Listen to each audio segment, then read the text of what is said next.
Hello guys, welcome back to my channel. আজকে আমি আবার চলে এসেছি তোমাদের কাছে একটা নতুন ভিডিও নিয়ে। তো তোমরা এই কাপড়টা দেখতে পাচ্ছ, এই কাপড়টা দিয়ে আমি একটা ব্লাউজ বানাবো। আর যেহেতু এটা চৌকো গলা হবে, যার জন্য আমি তোমাদের ফার্স্ট থেকে আর ভিডিওটা দেখালাম না।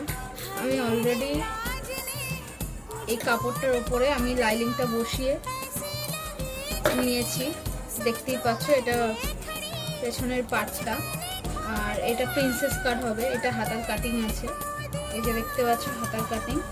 আর এটা প্রিন্সেস কাটের মধ্যেই হবে, তাই তোমাদের আমি নতুন করে কিছু আর দেখালাম না।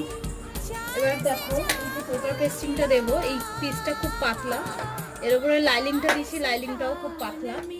তো এবারে আমি চৌকো গলা করবো। দেখো আমি এর মধ্যে এঁকে নিয়েছি, এই যে চৌকো গলার এটা আমি এঁকে নিয়েছি।